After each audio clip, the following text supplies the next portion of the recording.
안녕하세요. 오늘은 예수처럼 사랑하면 죽는다 라는 주제로 예수님과 함께하는 사순절 11번째 강의를 시작하도록 하겠습니다. 지난 시간에 예수님은 마지막 만찬을 마치시고 겟세마네 동산에서 아주 간절하고도 절박한 기도를 올리시죠. 그 후에 그 성전 경비대와 함께 온 유다, 그리고 그들에 의해서 이제 연행이 되죠. 즉, 그래서 가야파의 저택으로 끌려가는데요. 거기서 가야파는 예수를 종교적인 이유로 고발을 하고 단죄를 하게 됩니다. 즉, 그때 가야파의 질문은 그거였죠. 네가 찬양받으실 분의 아들이냐? 이건 뭐 곧 하느님의 아들이냐? 그러니까 신성모독죄로 걸기 위한 것이고요. 결국 그 신성모독죄에 따라서 예수님은 단죄를 받습니다. 그런데 당시 유대 지도층이었던 그 대사제는 그 죄인을 사형을 언도할 수 있는 권한이 없었습니다. 그래서 결국 예수를 확실하게 처단하기 위해서는 빌라도의 도움이 필요했던 거죠. 그래서 빌라도에게 예수님을 보내시는데 빌라도에게는 종교적인 이유가 아니라 정치적인 이유로 고발을 하게 됩니다. 즉, 예수님이 유다인의 왕을 참칭했다라고 하는 것이죠. 유다인의 왕을 참칭했다라는 것은 민중 소요를 일으키는 주범이다라고 하는 것이고요. 그래서 그러한 소요의 중심에 예수가 있으니 그가 로마를 거스르는 역도라고 하는 것이고요. 그래서 그를 사형 선고를 그에게 내려달라라고 이제 이야기를 하게 되는 것이죠. 그래서 오늘 이야기는 바로 그 빌라도의 그 예수님 신문 과정, 그리고 예수님이 십자가에 박혀 돌아가시는 그 아주 절박하고 참혹한 그 경과에 대한 이야기, 그리고 그 안에 숨어 있는 메시지가 무엇인가, 이런 것들을 좀 찾아보는 그런 시간이 될 것 같습니다. 당시 그 빌라도가 머물고 있었던 곳은 그 로마 군병들이 있던 안토니아 요새가 아니라 그 상부 도시의 서북쪽에 있었던 헤로데 왕궁입니다. 이 헤로데 왕궁을 총독 관저로 임시로 쓰고 있었는데 비교적 그 총독이 지내기에 좀 쾌적한 어떤 조건을 갖추고 있기 때문입니다. 그래서 헤로데 궁전에 잡혀갔을 때 제일 먼저 당연하게도 고발 내용 자체가 그런 것이기 때문에 빌라도는 예수에게 이렇게 묻죠. 당신이 유다인의 왕이요? 라고 묻습니다. 그때 예수님이 당신이 그렇게 말하고 있어, 이렇게 답을 했다고 합니다. 그런데 당시 예수님이 끌려올 때의 행세라는 게 너무너무 보잘것없는, 어떻게 보면 시골의 촌부의 모습이었겠죠. 그리고 그 밤새 잠을 제대로 못 잤기 때문에 그 굉장히 지친 그러한 모습으로 새벽에 끌려왔을 겁니다. 그 모습을 보고 사실상 좀 조롱하는 식으로 네가 유다인의 왕이란 말이야? 라고 물었던 것 같아요. 그러니까 예수님 역시 별로 빌라도와 말을 섞을 생각이 없었습니다. 그래서 네가 그렇게 말하고 있네 라고만 답변을 하고, 그 이후로 사실 예수는 빌라도의 어떤 질문에도 답변을 하지 않습니다. 이때 빌라도는 자기를, 대부분의 죄수들이 나는 죄가 없어 라고 자기를 변호하기 마련인데 예수가 전혀 자신을 변호하려고 나서지 않고 침묵으로 일관하는 것에 대해서 굉장히 좀 답답하게 느꼈던 것 같습니다. 어찌 보면 빌라도는 그 당시에 로마의 어떤 그 총독의 입장에서는 굉장히 질문에 대해서 제대로 답하지 않는 자에 대한 어떤 그 화가 남, 또 결론이 나지 않는 것에 대한 조급함, 뭐 이런 것들이 막 뒤섞여 있을 거라고 생각이 드는데, 예수님은 그 같은 그 동족이었던 그 가야파와는 그나마 어느 정도 할 얘기가 있었을지 모르지만, 그러니까 율법에 대한 이해를 전제로 서로 이야기를 나눌 수 있는 지점들이 있죠. 특히 그 메시아의 도래에 대한 갈망은 누구나 다 알고 있었기 때문에 그 당시 유대인들은 그 얘기를 할 수 있었는데, 빌라도와는 같이 나눌 수 있는 얘기가 없었습니다. 공통의 지적 기반이 아니면 종교적 기반이 없었기 때문에 그런 것이죠. 그래서 당연히 그 결론이 정해져 있는 상태에서 진행되는 재판이라는 판단도 분명히 있었을 거고요. 그래서 예수님은 아무런 답변을 하지 않습니다. 즉 그와 말을 섞지 않죠. 그런 예수에 대해서 사실은 그 빌라도 자신이 복음서에서는 예수에게서 어떤 혐의점을 명확하게 발견하지 못한 것으로 나와 있습니다. 그래서 그 군중들에게 그런 제안을 하죠. 이 명절이 왔으니 죄수를 한 명 풀어주고 싶은데 그 바라빠를 풀어주는 게 좋은지 혹은 예수를 풀어주는 게 좋은지 이렇게 묻습니다. 그랬을 때 그 대중들이 예수를 십자가에 못 박으시오 라고 얘기를 하게 되죠. 그렇다면 과연 정말 그 빌라도는 예수를 풀어주고 싶어 했을까? 또 복음서의 진술이 액면 그대로 사실일 수 있을까? 라고 물어보게 되면 꼭 그렇지는 않다라는 생각이 듭니다. 사실상 빌라도의 입장에서는 예수 바라빠라고 불리는 그 레이티스, 즉 강도이기도 하고 역도이기도 했던 그 자를 풀어주는 것도 내키지 않았을 것이고, 당연히 어떠한 소요에 대해서도 부심하고 있었던 빌라도의 입장에서는 예수도 풀어준다는 게 그렇게 기껍지 않았을 거라고 생각이 듭니다. 특히 예수님께서 주로 그 성전 세력을 비판을 하셨는데, 사실상 그 성전 세력이라고 하는 것은 로마의 현지 협력자라고 볼 수가 있습니다. 로마가 모든 걸 다 관장할 수 없습니다. 그래서 어떻게 보면 로마의 뜻에 맞게끔 세금을 거두고 질서를 유지시키는 그러한 어떤 그 현지에 있는 로마인의 협력자, 뭐 요즘식으로 표현한다면 뭐 부역자가 되겠죠. 그래서 이 부역자들의 안위를 흔드는 것은 사실은 로마 제국의 안위를 흔드는 것과 사실상 다를 바가 없죠. 그래서 직접적으로 로마와 총독을 예수님께서 비난하지 않으셨다 해도 예수님께서 성전 세력을 비난하는 것만으로도 로마에는 위협이 됐을 거라고 생각이 듭니다. 그리고 그래서 예수님에 대해서 사형 선고를 빌라도가 내릴 수밖에 없었는데, 여기는 또 다른 정치적인 또 이유가 있습니다. 그 뭐냐면 그 예수님이 이 재판을 받기 위해서 여기 오기 전, 즉 2년 전쯤에서 로마에서 큰 소동이, 변란이 있었습니다. 그 변란의 내용은 뭐냐면 그 빌라도의 후견인이 실각된 사건입니다.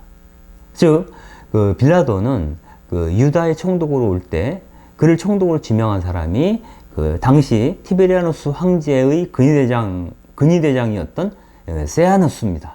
근데 이 세아누스는 그 티베리우스 황제가 카프리 섬으로 가서 휴양을 굉장히 오랫동안 하는 동안 실질적으로 로마를 장악하고 있었습니다.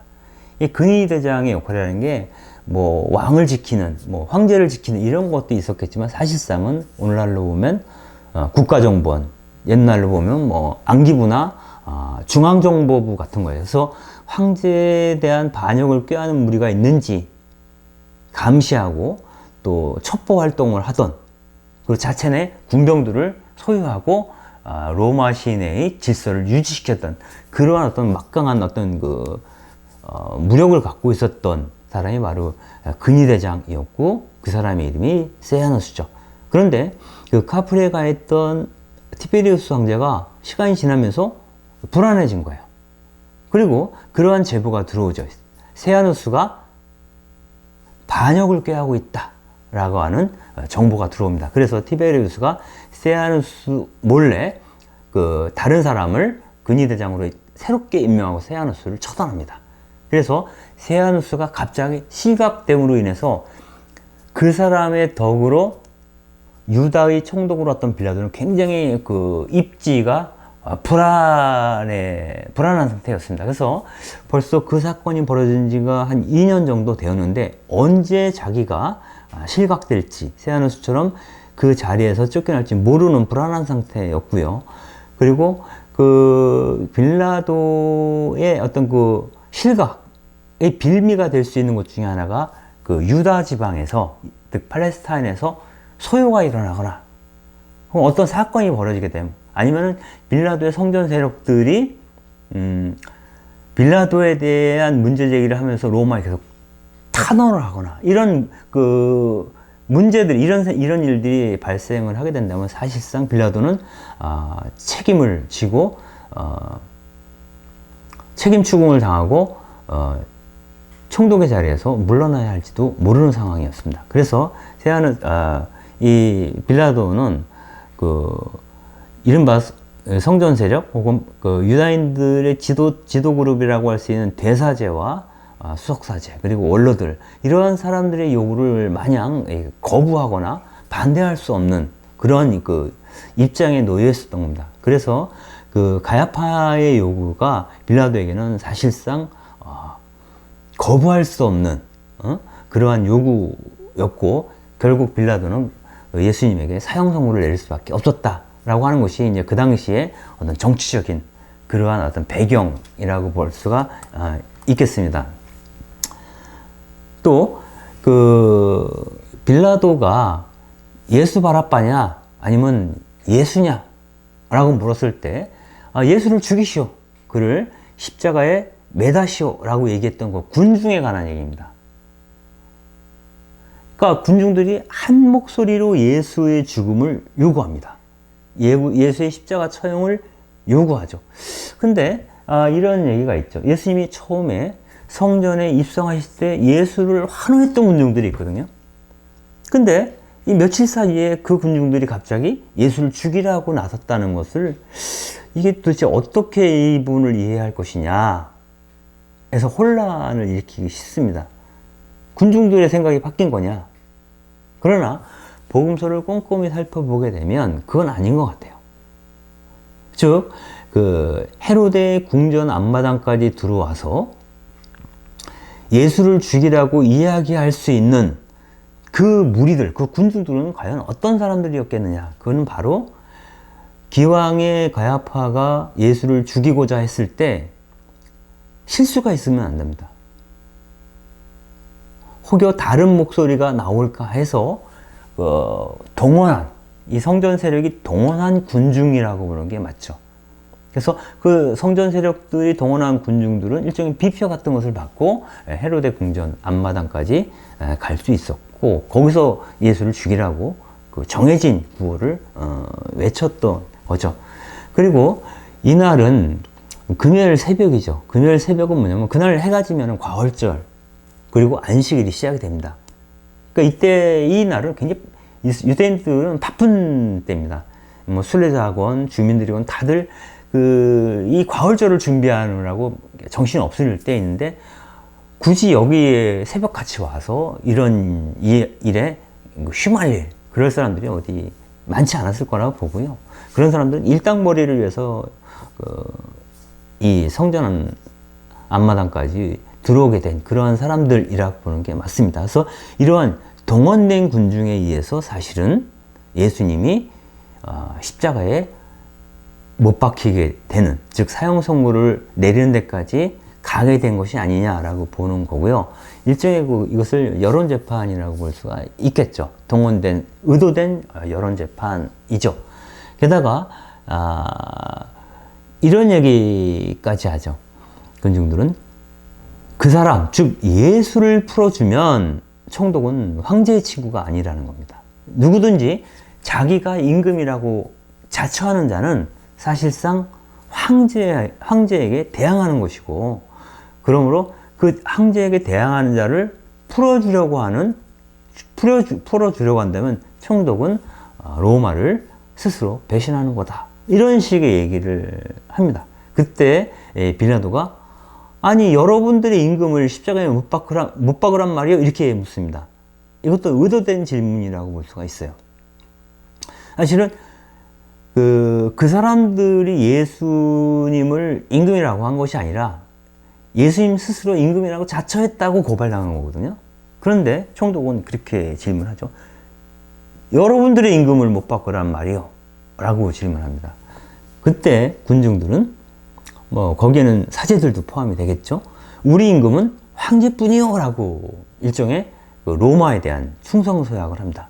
그럼으로써 이 빌라도 입장에서는 그 성전 지도층의 환심을 사면서 동시에 그들에 대한 충성까지도 서약을 받는 거죠. 그것을 조건으로 이 별 볼 일 없는, 적어도 빌라도가 볼 때 보잘것없는 행색의 그 나자렛 시골 사람 예수를 죽이는 것은 그다지 큰 문제가 아니었다라고 판단할 수 있을 겁니다. 결국 예수님은 그 사형 선고를 받고 매질을 당한 다음에 골고타로 끌려가시게 되죠. 근데 그 예수님이 그 사형장까지 가기 전에 먼저 고문을 받습니다. 채찍으로 등짝을 맞는 거죠. 그리고 그 모욕을 당합니다. 즉 가짜 대관식이라고 보통 얘기하는 건데, 예수님의 몸에 홍포와 가시관을 씌우고 네가 왕이라고 했지 하면서 막 이렇게 수침을 주는 거죠. 침을 뱉고 모욕을 주는 거죠. 그리고 그 등짝을 때리게 되는데, 이 고문할 때에도 그 유다인들 같은 경우는 뭐 그런 그 규정이 있습니다. 그 매질을 할 때 남자들 같은 경우는 그 변을 지를 때까지, 즉 남자가 똥이 삐져나올 때까지 때리는 겁니다. 그 여자는 오줌을 쌀 때까지 때렸다고 합니다. 그리고 이 매질을 할 때 옷을 벗겨버리는데, 이 옷을 벗기는 이유는 뭐냐면 그 사람이 알몸이 되면 무력감과 수치심을 느끼게 돼요. 그래서 그 매질을 당하고 옷 벗김을 당한 자는 그 죄수를 처형장으로 끌고 갈 때에도 그 끌고 가는 군병들에게 순응할 수밖에 없는 그러한 어떤 존재를 만드는 거죠. 그런데 이 매질을 하는 이 채찍 끝에 쇠붙이 같은 게 붙어 있습니다. 그래서 그 등짝을 치게 되면 고통만 주는 게 아니라 살점을 뜯어냅니다. 그래서 예수님은 아마도 이 고문 과정에서 이미 많은 피를 흘리고 탈진 상태에 빠지지 않았을까라는 생각이 들고요. 이때부터는 어떻게 보면 예수님에게 남은 것은 지옥밖에 없는 거죠. 지옥 같은 상황만이 예수님에게 주어져 있는 상황이었습니다. 실제로 그 예수님이 이 고문을 받고 나서 그 채석장으로 쓰던, 지금 공동묘지가 있는 그 골고타라고 하는, 해골터라고 부르죠. 이 골고타까지 가는데 그 거리가 그 헤로데 궁전에서 한 100m 정도 거리밖에 되지 않습니다. 근데 보통 비아 돌로로사라 가지고 이제 그 십자가의 길이 있습니다. 지금도 그 예루살렘에 가면. 근데 그 십자가의 길은 그 안토니아 요새로부터 골고타까지 이렇게 연결되어 있어요. 그러나 실제로는 그 헤로데 궁에서 골고타까지이고 그 거리는 더 짧은 거죠. 네. 그래서 그 짧은 거리에 예수님이 이제 거리까지 가시게 되는데, 그 예수님이 십자가에 걸 그 죄패가 있습니다. 이 죄패를 걸게 되는데, 이 죄패의 제명이 히브리어와 그리스어와 라틴어로 적어놨는데, 나자렛 예수, 유다인의 왕, 혹은 유다인의 왕, 나자렛 예수라고 이제 번역을 할 수가 있습니다. 그래서 로마 제국은 이 빌라도는 예수를 이 매질과 고통, 이 죽음의 장으로 밀어 넣으면서 동시에 가야파를 중심으로 하는 유대인들에게 충성을 맹약받으면서, 또한 너희들이 유다인의 왕이라고 얘기하는 그 자를 로마가 마음대로 못 박을 수 있다라고 하는, 즉 로마의 힘은 유다인의 왕조차도 능가할 수 있는, 유다인의 왕을 능가한다고 하는 그러한 조롱이 이 죄패 자체에도 달려 있죠. 여기에 대해서 이 대사제가 유다인의 왕으로 자처했다라는 식으로 이제 그 제목을 바꿔야 된다고 얘기하지만, 굳이 이제 유다인의 왕이라고 명패를 빌라도가 박아놓은 것은 그 유다인 자체를 조롱하고자 하는 빌라도의 어떤 본심, 이런 것들이 여기에 포함되어 있다라고 볼 수도 있겠습니다.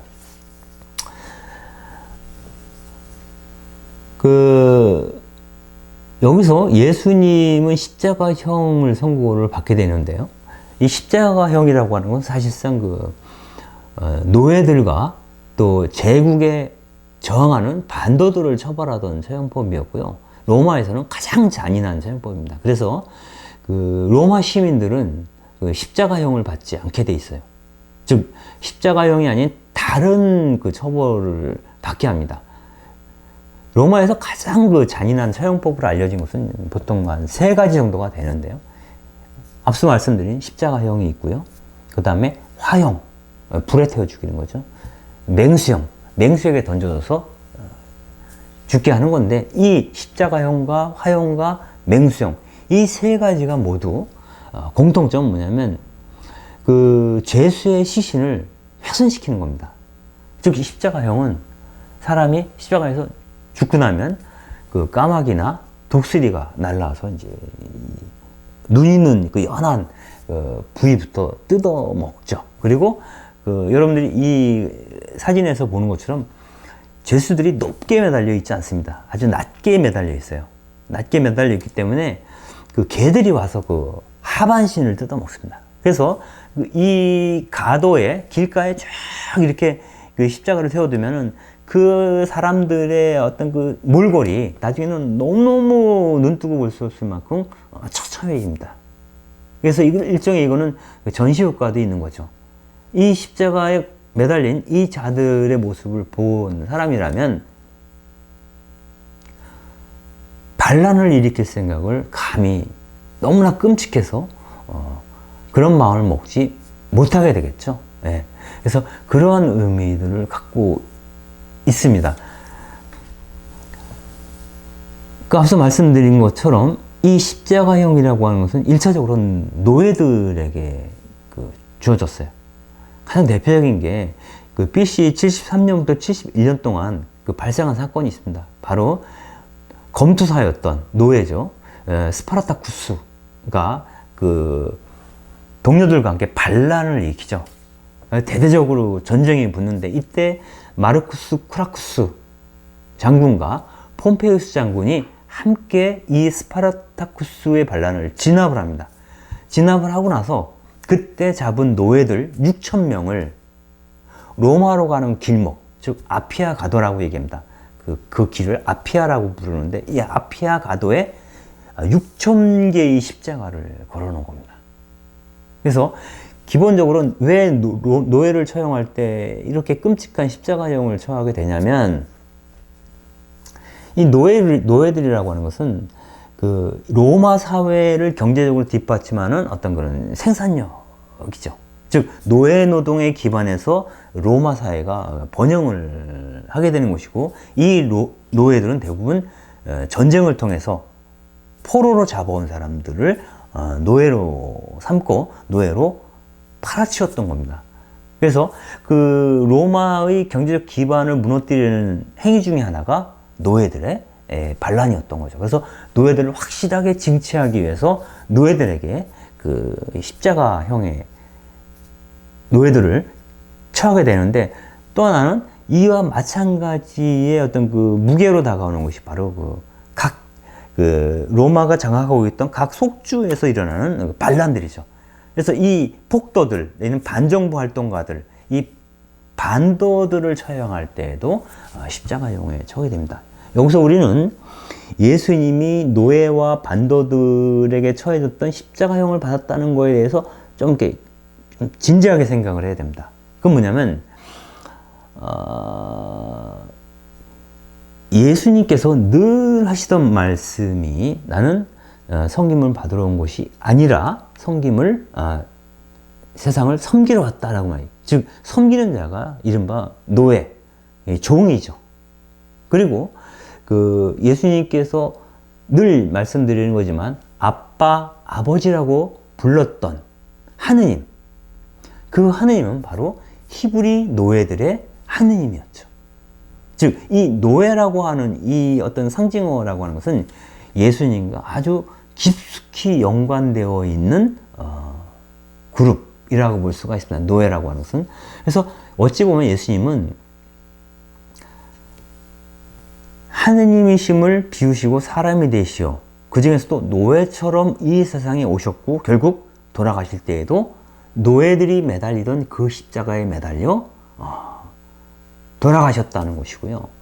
그 자체가 정치적인 의미를 갖는다는 거예요. 그래서 반도의 모습과 저항자의 모습과 노예의 모습을 다 갖고서 예수님이 돌아가셨다는 거예요. 그래서 우리는 예수님의 죽음을 우리의 어떤 개인적인 죄를 용서하기 위해서 대신 갚아주기 위해서 예수님께서 돌아가셨다라는 식의 개인적 차원에서 이해하는 것은 굉장히 위험합니다. 즉 예수님의 죽음이 사회적, 정치적 의미를 갖는 것처럼 우리 역시 그분의 죽음에 대해서 묵상할 때마다 사회적, 정치적 투신에 대해서 고민을 해봐야 한다는 말이 되겠습니다.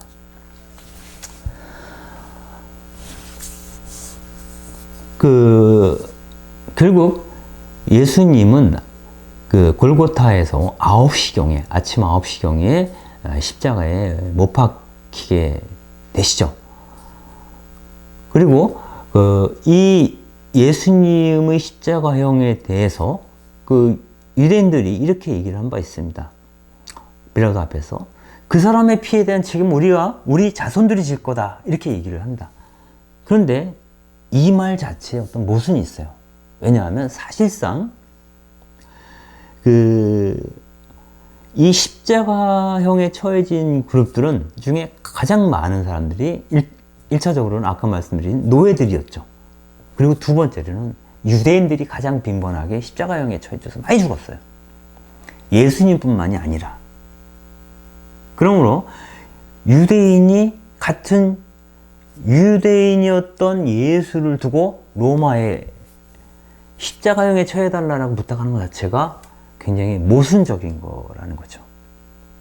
가장 극적인 사례가 BC 4년경에 헤로데 대왕이 죽고 나서 그 팔레스타인 전역에서 봉기가 일어나죠. 특히 가장 강력한 봉기가 바로 그 갈릴레아의 유다라고 하는 사람이 그 세포리스의 무기고를 털어서 그 무기로 이렇게 무장을 하고 나서 이렇게 예루살렘으로 진격을 해 들어오죠. 그래서 이 봉기를 진압하기 위해서 당시에 그 시리아 청독으로 가 있던 퀸틸리우스 바루스라는 이 장군이 3군단, 368 맞나? 355, 368, 18,000명 정도 되는 그 3군단, 자기가 갖고 있는 군대가 4군단이었거든요. 그 중에서 한 군단만 시리아를 지키게 하고 3군단을 빼서 이걸 진압을 합니다.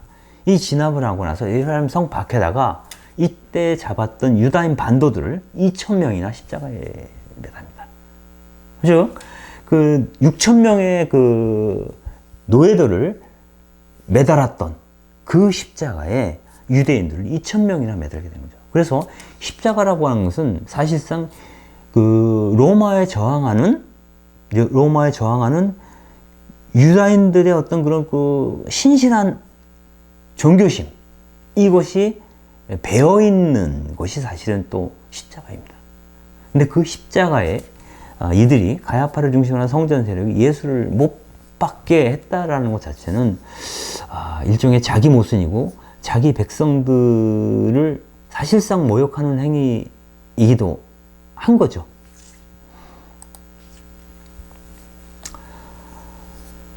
예수님은 9시에 십자가에 매달리셔서 오후 3시경, 즉 한 6시간 정도를 버티시죠.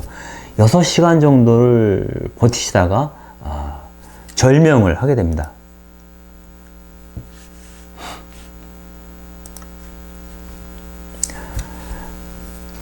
근데 이 예수님이 돌아가신 건 사실 예상했던 것보다 훨씬 빨리 돌아가신 거예요. 예상하신 것보다 훨씬 빨리 돌아가신 건데, 그거는 아마도 고문당할 때 피를 너무 많이 흘려가지고 이미 기진한 상태에서 오래 버티지 못했던 것 같아요.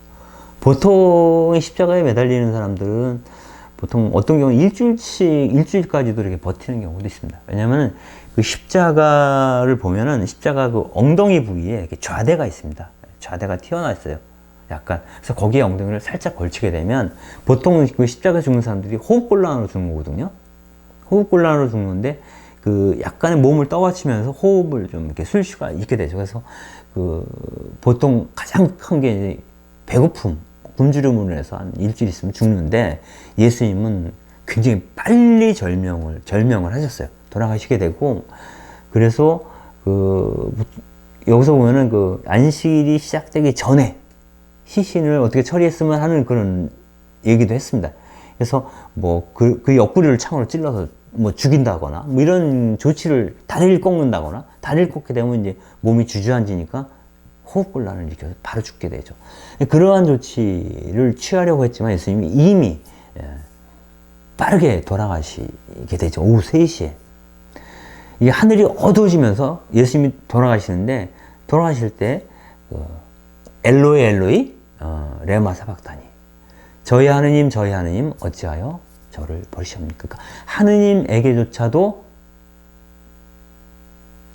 버려진 것처럼 예수님께서 느끼셨다라는 것을 이 규절에서 우리가 알 수 있습니다. 그런데 이 엘리엘리 레마 사막탄이라는 말은 시편 22장 2절에 나오는 건데, 그 22장을 계속 읽어보면 그 하나님께 어떤 자기의 그 상황에 다 탄원을 하지만 결국은 그분께 희망을 걸면서 기도하는 내용이 그 이후에 그분에 대한 신뢰를 표현하는 구절까지 있습니다.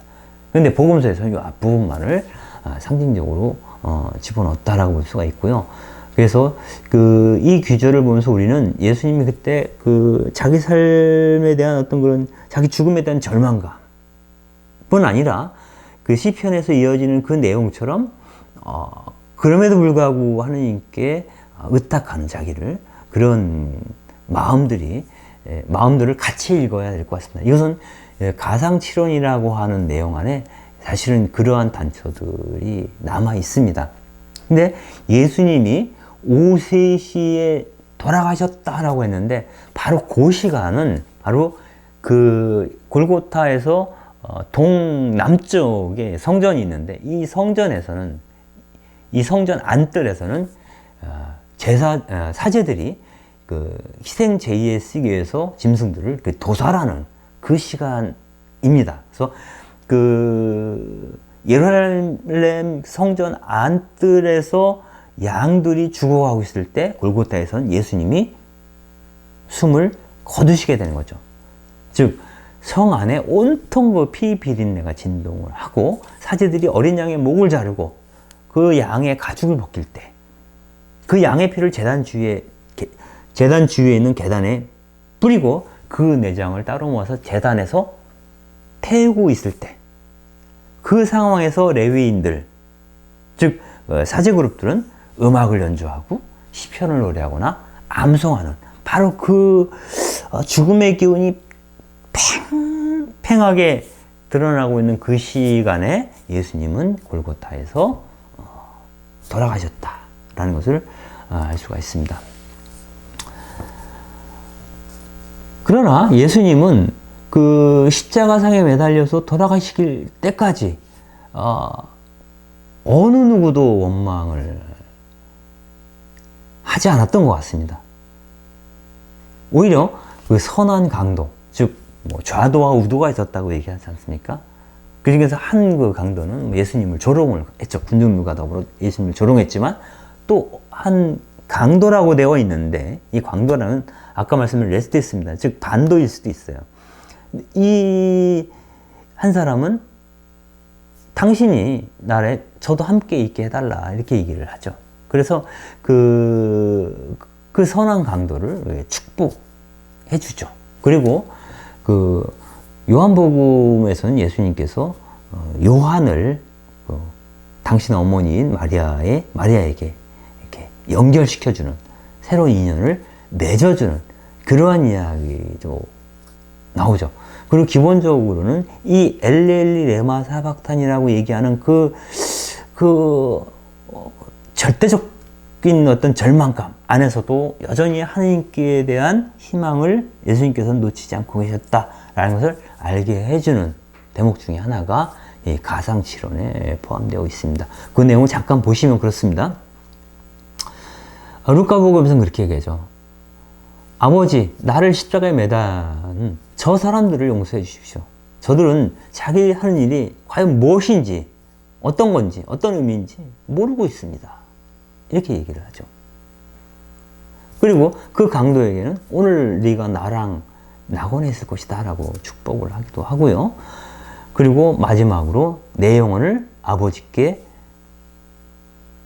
맡깁니다 라고 아버지에 대한, 하느님에 대한 전적인 신뢰를 표현하시면서 돌아가시죠.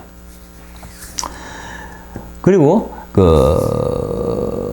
마르크복음과 마태복음에서는 뭐 잘 알고 있는 아까 말한 엘리엘리 레마 사박탄이, 특히 마르크복음 요 말 한마디 딱 한 거로 돼 있어요. 그런데 요한복음에서는 요한을 어머니와 연결시켜 주면서 보라 너희 어머니를 이렇게 얘기를 하는 장면도 있고요. 또 내가 아주 목마르다, 어떤 갈망이죠. 그러면서 결국 돌아가실 때 이제 다 이루었다. 그러니까 당신이 달릴 길을 다 달렸다라고 말씀하시는데, 이 모든 십자가상에서 예수님이 발음하셨다고 하는 7마디 안에는 자기를 배신했던, 또 밀고 했던, 자기를 두고 도망갔던 유다와 베드로와 다른 제자들에 대한 어떠한 원망이나 저주도 없습니다. 통상적으로는 저주가 있거든요. 보통 제수들이 십자가에서 억울하게 죽게 되면 다 같이 망해버리라고 하는 저주를 퍼붓죠. 그가 유대인이라면 로마 군병을 향해서 이 로마의 개들이라고 하는 욕을 했겠죠. 근데 그런 얘기를 전혀 하지 않습니다. 그래서 예수님의 죽음의 순간에 보여주었던 그 태도야말로 어찌 보면 예수님이 어떤 분이셨는가를 우리에게 잘 알려주는 어떤 그 사인이 될 수도 있을 것 같습니다. 근데 예수님이 돌아가시는 그 순간에 복음서에서는 성전의 휘장이 찢어졌다라고 얘기를 합니다. 여기서 보면은 거룩 밑으로 이제 휘장이 있죠. 휘장이 있는데 이 휘장이 두 폭으로 확 찢어졌다 그래요. 이 휘장은 보통 25m 정도 되는데, 이것은 뭐냐면 성소와 지성소를 가로막고 있는 겁니다. 지성소는 이른바 결약의 궤, 즉 하느님이 그곳에 머물고 계시다, 하느님의 처소라고 얘기하는 곳입니다. 그래서 예수님이 돌아가셨다라고 하는 것은, 예수님의 죽음을 통해서 또 성전 휘장이 찢었다라고 하는 것은, 이 성전이라는 게 이제 이른바 우주의 중심이 바로 이곳이다라고 하는 것인데, 그 우주의 중심이라고 믿었던 이 모든 것을 예수의 죽음이 이렇게 확 찢어놓은 거죠. 그래서 이것은 두 가지 의미를 보통 갖는다라고 얘기합니다. 뭐냐면 이 지성소 안에 거룩한 하나님이 현존하시는 공간은 보통 대사제만이, 다른 사람은 못 들어가죠. 대사제만이 1년에 한두 번 들어가게 돼 있죠. 1년에 한두 번 들어가게 돼 있죠. 그런데 그 휘장이 찢어짐으로써 누구나 다 하나님 현존 안에 열린 존재가 됐다는 거예요. 누구나 다 하나님의 지성소로 들어갈 수 있다. 하나님을 직접 만날 수 있게 되었다라는 의미가 있고요. 또 하나는 이 성전이 찢어지면서 이 지성소 안에 갇혀있던 하느님께서 이 성전을 떠나셨다라는 의미가 있습니다. 즉, 이것은 예수님이 하느님의 거처랑 관련해서 이야기해왔던 것과 이게 사실 맞물려 있는 거예요. 너희들은 이제 길갈이다, 세겜이다, 예루살렘이다 라고 거기서만 하느님을 만날 수 있고 죄를 용서받을 수 있고 하는 하느님의 거처라고 지정된 이러한 모든 것이 무의미한 때가 올 것이다. 이제는 영과 진리 안에서 하느님을 예배하는 사람이 있다면 그곳에 하느님이 현존하실 것이다 라는 거죠. 예수님이 그 복음서에서 이런 얘기도 하셨어요. 너희가 내 이름으로 둘이나 셋 모여있는 곳에 나도 너희와 함께 있겠다 이렇게 얘기하시죠.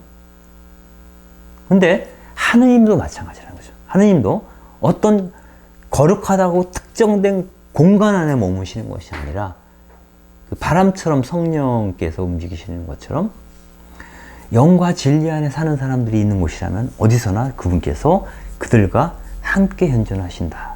그래서 예루살렘 성전이 갖고 있는 독점성, 독보성 이런 것들을 폐기하는 순간이 바로 예수님이 십자가에서 돌아가시는 순간이다 라고 하는 것을 알 수가 있겠습니다.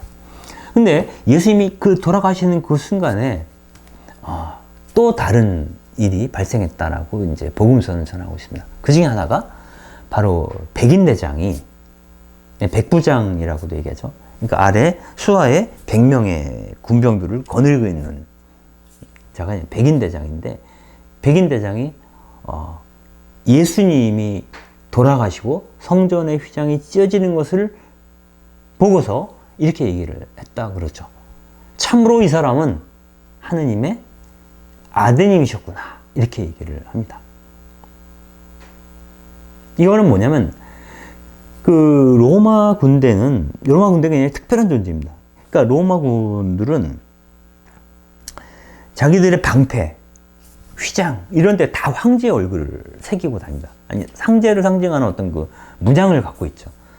즉 그들은 황제의 군대입니다. 그런데 황제의 군대라는 건 뭐냐면 황제를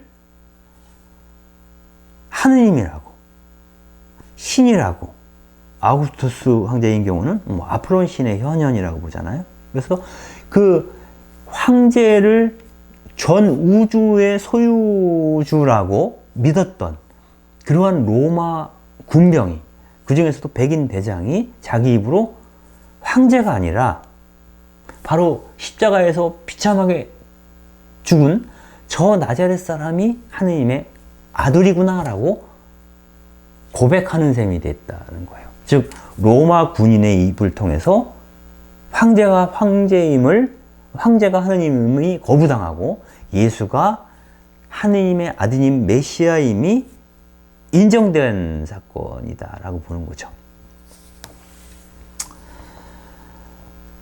그렇다면 이 백인대장은 엘로에 레마 사박타니라고 예수님이 절규할 때라든가 아니면 이들이 주고받는 이런 얘기들을 어떻게 알아들었을까? 로마인이었는데 그거는 이 백인대장 수하에 있는 군병들이 대부분 그 사마리아 사람들이었다라고 봅니다. 즉 일종의 로마의 정규군이죠. 정규군이 여기 이 빌라도를 따라서 예루살렘에 온 것이라기보다는 시리아에 주둔하고 있었던 군병들도 대부분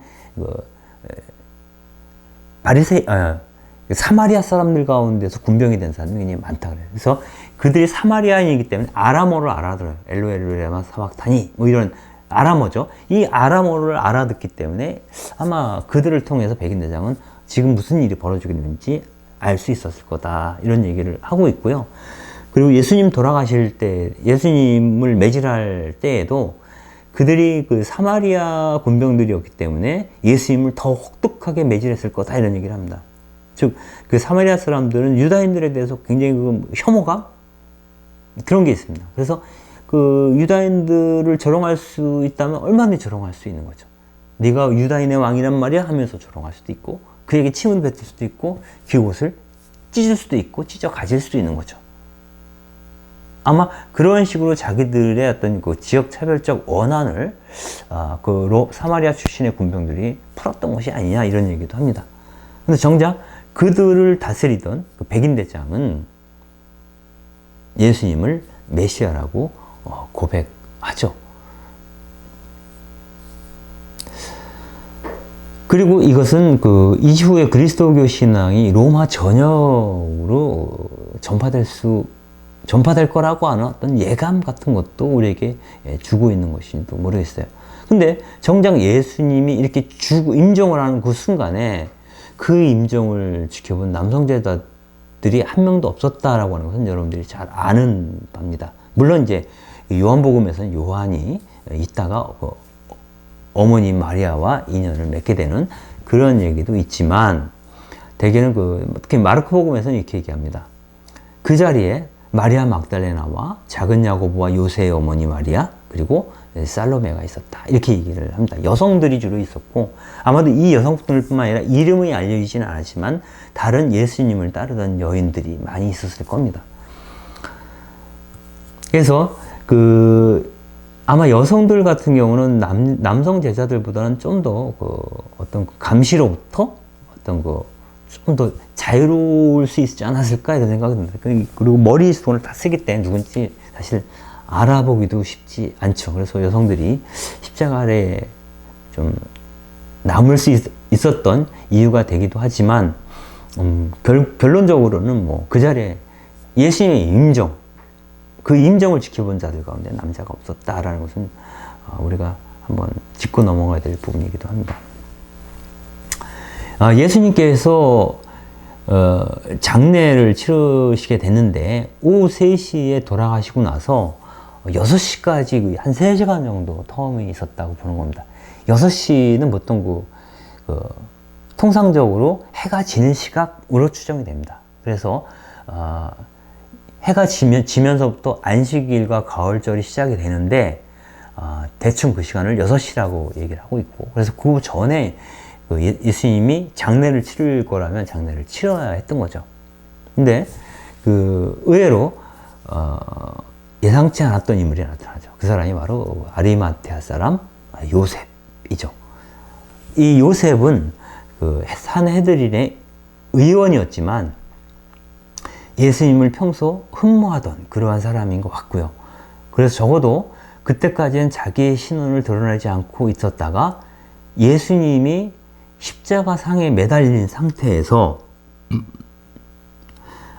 짐승들에게 뜯겨 먹는, 즉 시신이 훼손당하는 것을 아마도 요셉의 정서로서는 받아들이기 어려웠던 것 같아요. 그래서 위험을 무릅쓰고 빌라도한테 이야기해서 십자가에서 그 시신을 내릴 수 있도록 허락을 받습니다. 근데 이 부분에 대해서 학자들마다 이렇게 논란이 좀 있습니다. 왜냐하면 통상적으로 십자가에 매달린 사람들이 노예이거나 혹은 반도라고 했지 않습니까? 그래서 드러내서 이들을 옹호하게 되면 그 일당으로 몰려서 이제 붙잡혀갈 위험, 협박을 당할 위험, 여러 가지 위험에 놓일 수 있습니다. 그래서 아무도 나서려고 하지 않는데, 그리고 그러한 십자가에 달린 자를 풀어주는 사례도 거의 없다 그럽니다. 그런데 복음서에서는 아리마테아 사람이 영향력이 있는 사람이었던 것 같고, 이 사람이 아마도 평소에 빌라도에게 어떤 호의를 베풀었는지 아니면 어떤 약점을 알고 있는지 그건 뭐 모르는데 요셉의 요청에 따라서 복음서에서는 시신을 내줬다고 얘기를 해요. 예수님께서 죽었는지 다시 한번 확인하고 나서. 그래서 십자가에서 내려오는데 요셉에 대해서 이제 복음서마다 조금씩 얘기가 다르죠. 마르코 복음에서는 명망 있는 산헤드린 의원이었고 하나님 나라를 기다려오던 사람이었다, 이렇게 얘기를 하고 있고, 마태복음은 그 사람은 예수의 제자였다, 이렇게 얘기를 합니다. 예수의 제자였다.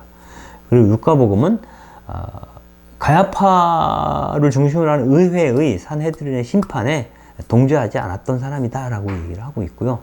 요한복음은 예수의 제자였지만 다른 사람들이 두려워서 이렇게 아닌 척하고 숨기고 있었던 그런 사람인데, 예수님이 돌아가시고 나서는 도저히 그 마음을, 예수님에 대한 흠모하는 마음을 숨길 수가 없어서 예수님의 시신을 빌라도에게 요구하지 않았느냐, 이렇게 얘기를 합니다. 그래서 여기서 우리가 알 수 있는 것은 사실상 우리가 앞서도 한번 언급한 적이 있지만 예수님의 제자를 12제자로 이렇게 한정 지을 필요는 없다는 거죠. 보이지 않게 보이게, 그 측근들은 사실 서너 명이 측근이고요. 나머지는 이름도 왔다 갔다 하고요. 그리고 그 명시적으로 언급은 되지 않으나 많은 여성들과 또 예수님의 견해를 따랐던 다른 남성들, 사내들도 상당수 있었던 것 같습니다. 아마 그렇지 않다면은 그 예루살렘 공동체가 나중에 예수님 사후에 형성되기가 쉽지 않았을 거예요. 근데 이미 예수님의 인지도나 어떤 그런 예수님에 대한 호의를 느끼는 사람들은 예루살렘, 또 갈릴레아, 이 팔레스타인 전역에 두루 있었고, 아마 또 그것은 세례자 요한을 따르던 사람들과 일정하게 겹쳐 있겠죠. 아마 그러한 상황을 우리가 조금 전제로 하면서 이야기를 진행하는 게 좋을 것 같습니다. 결국 예수님은 그 아리마테아 사람 요셉이 소유였던, 아직 그 시신을 안치한 적이 없었던 빈 동굴에다가, 그건 그 골고타 주변에 있는 채석장이기 때문에 빈 동굴이 많아요. 그 빈 동굴에 이제 예수님을 안치시키죠. 그때 니코데모라고 하는 의원이 합류를 합니다.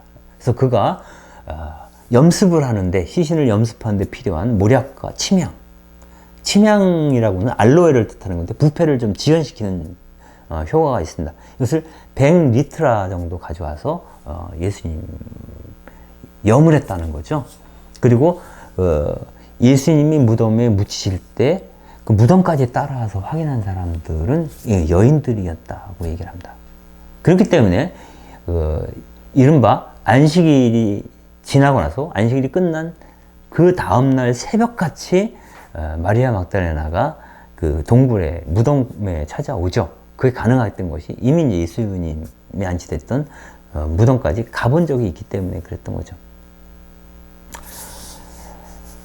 아마도 그날 밤 그 예수님의 시신을 동굴에 안치시키고 거기에 참여했던 아리마티아 사람 요셉과 니코데모와 또 다른 여인들, 이런 사람들이 삼삼오오 흩어지면서 굉장히 우울한 심정에 사로잡혀 있었을 거라고 보고요.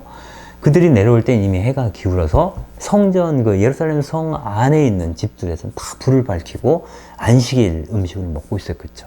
양고기야, 이런 안식일, 집에서도 먹고 거리에서도 먹고 그렇습니다. 그래서 쭉 지나가는 길목에 사람들이 3, 3, 5, 10명, 20명 모여서 막 먹으면서 이렇게 얘기하는 그것을 목격하면서 아마 그 제자들의 심정이 침통했을 것이다. 그리고 아마도 일부는 베타니아로 돌아갔을 수도 있고, 일부는 그 마지막 식사를 나누었던 그 2층 방에 가 있었을 수도 있겠죠.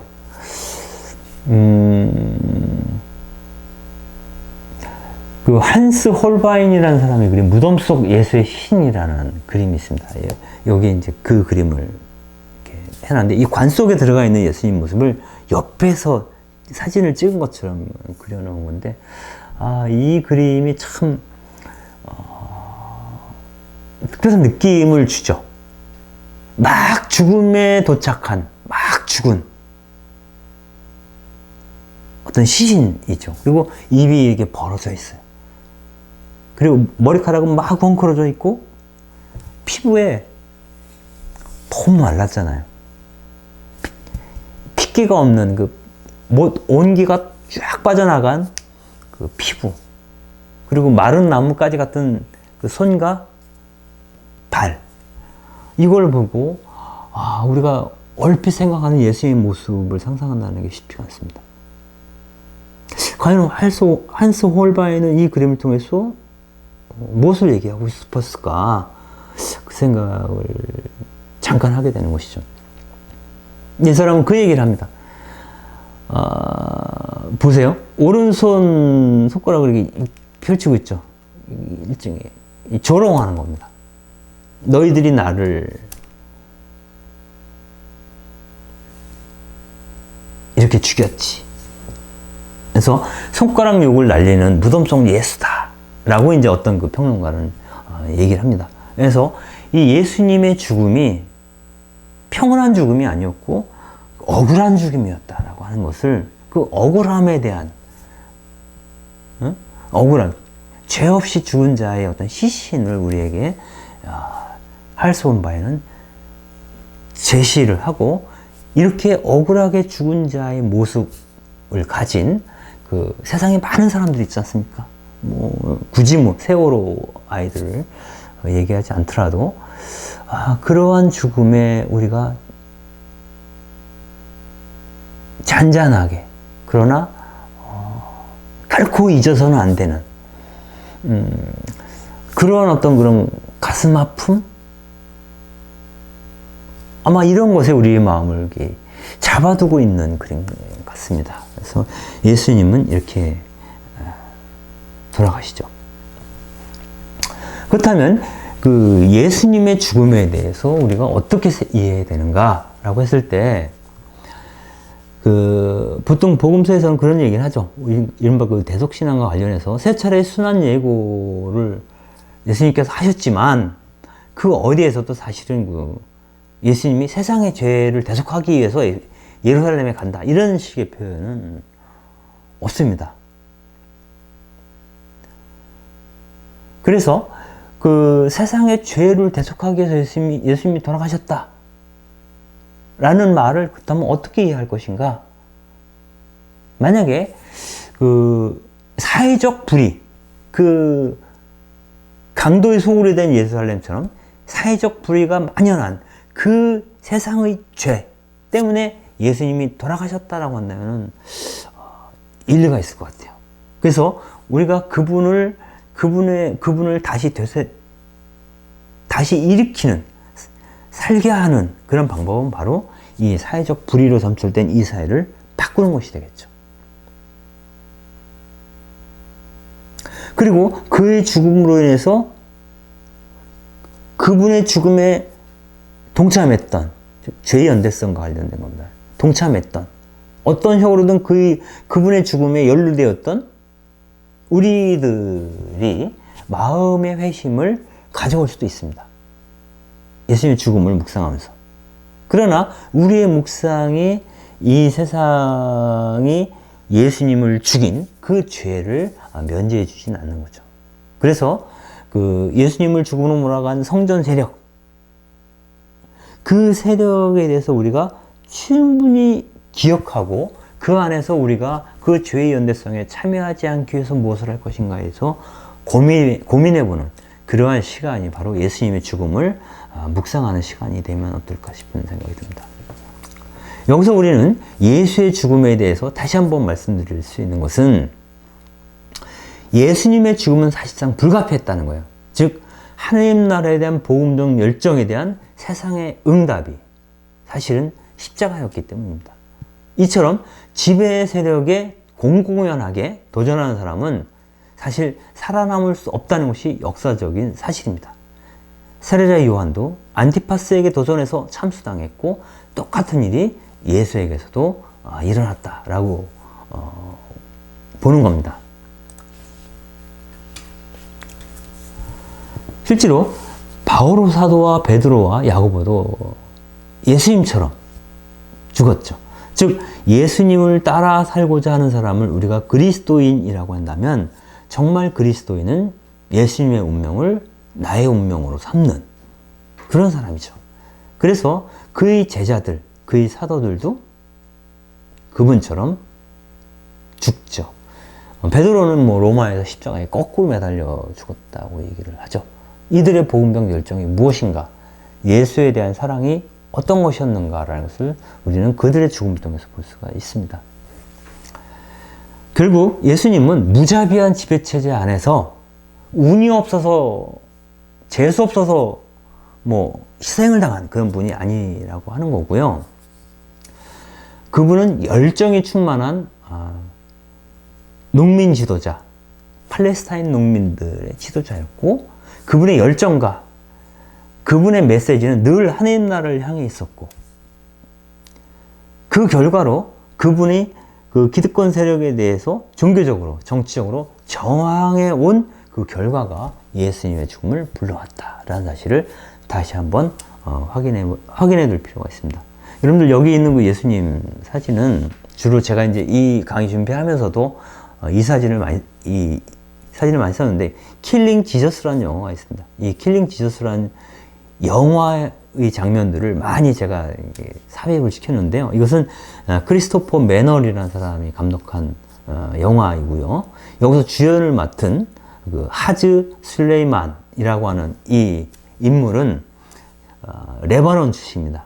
그래서 당시 그 예수님, 그 팔레스타인 사람들과 거의 예수님의 얼굴, 그 인종이 거의 같은, 그래서 예수님 모습이 아마도 이런 모습이 아니었을까? 이렇게 추정하는데 도움이 되지 않을까 싶어서 이 사진을 넣었습니다.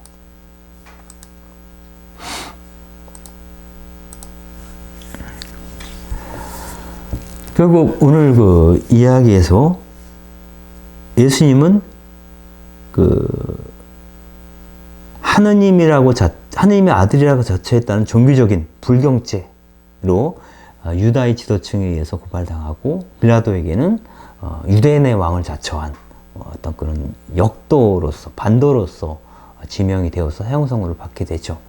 그래서 그분이 십자가상에서 돌아가시는데, 십자가 죽음이라고 하는 것은 노예와 반도들에게 처했던 가장 잔인한 로마의 처형법이었고, 그것은 사실상 그 예수님께서 어떤 사람들을 늘 벗이라고 불러왔는가, 또 어떤 사람들의 권익을 대변해 왔는가라는 것을 잘 보여집니다. 즉 노예처럼 살고 있는 사람들이고요. 그리고 기존 체제에 일정하게 저항하는 그러한 사람들이라는 거죠. 그래서 그러한 사람들 중에 한 사람으로 예수님이 십자가에서 못 박혀 돌아가셨다라고 하는 것이고, 그분의 죽음은 개인적 회심을 불러올 뿐만 아니라 사회적 변혁을 지향하고 있다라고 하는 것을 다시 한번 확인하면서 이번 시간을 마치도록 하겠습니다. 들어주셔서 감사합니다.